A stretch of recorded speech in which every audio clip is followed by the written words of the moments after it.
John Harris was limited. Brian Bachman did not practice. Torrin Harris did not practice. TJ McDonald did not practice. Juwanza Starling was limited.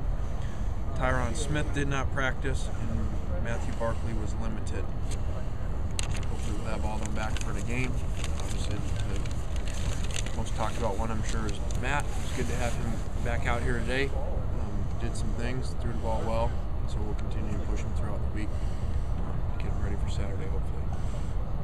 You had said earlier today that he was going to play. He is going to play. Do you still hold that? Yeah, I hope he's going to play. You hope, or he is? I said he is? Yes. I said that? When? That's what I'm sure. A columnist says you said. Oh. I said I hope he's going to play. Or maybe I said I think he's going to play. So I hope he's going to play. I think he's going to play. But I don't know for sure he'll play.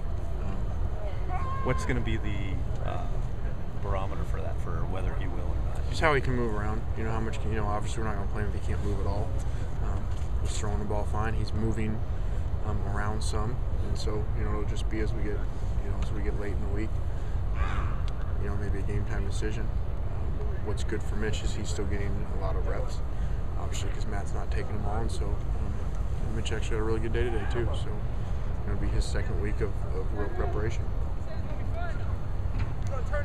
What's kind of the situation in the defensive backfield right now? I mean, obviously you're sort of short on bodies.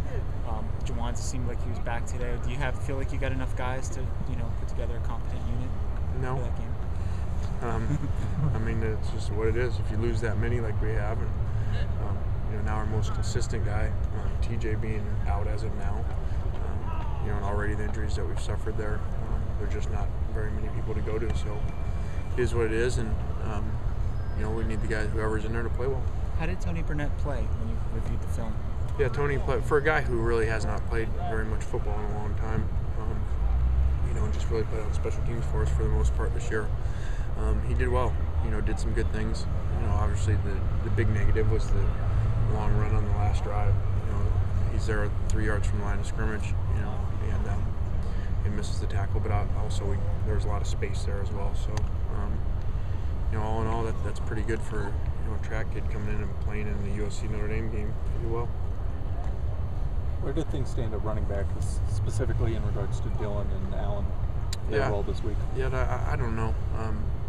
Fortunately, we're sitting here like we have been most of the year. Nobody just seems to want to take it and run with it. Allen had a really good practice, and maybe this will be his week. We'll see. We just have not gotten anything dynamic out of that position, since the Arizona game. So saw you over there chatting with Rojo. Has he kind of bounced back and gotten his enthusiasm and spirit back after being so down after the game? Well, he practiced well, and so in that sense, he's bounced back. As I said today on the radio, he's never going to truly recover from that.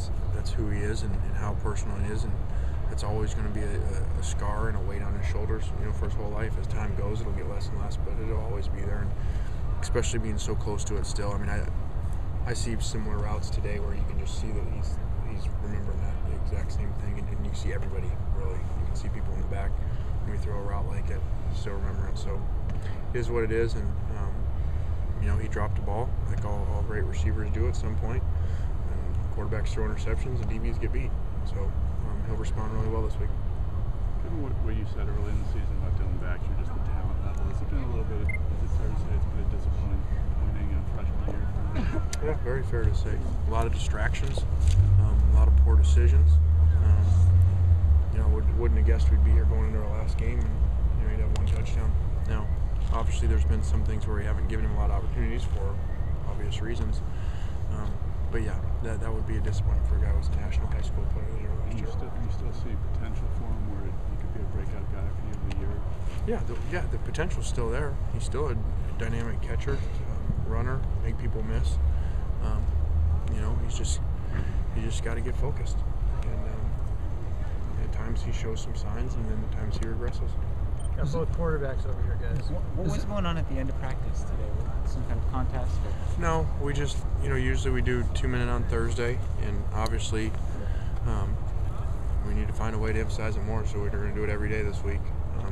If you go back to the last game, outside of the 2 minutes, we we don't give up a point the entire game, and then give up 3 touchdowns. And then we had 2 2-minute opportunities on offense, but didn't score any points. So obviously that was a big part of the game, and has been throughout the year, our inability to finish games in 2-minute drills at the end of halves, but especially at the end of the second half in a game. So we did it, and defense stopped the offense the first time, and the second time offense drove down, and Joe made a 50-yard field goal. Coach, some of the guys are saying this is their bowl game. Are you feeling the same? Not really. It's the next game. Obviously, it's a big game, especially because of how many games we've thrown away and wasted this year. By the way we finished them, even probably brings more magnitude, of winning this game to finish on a good note. But you've been through this several times before. Is this one a little more important because it's local than the Notre Dame rivalry, or how do you rank it?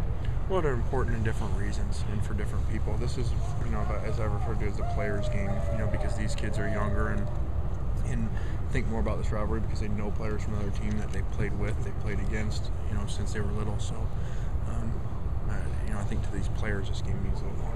Frenemies is a good word that I've heard used for this week. Yeah, I guess I hadn't heard that. Okay, thanks, Coach. All right, thanks, guys.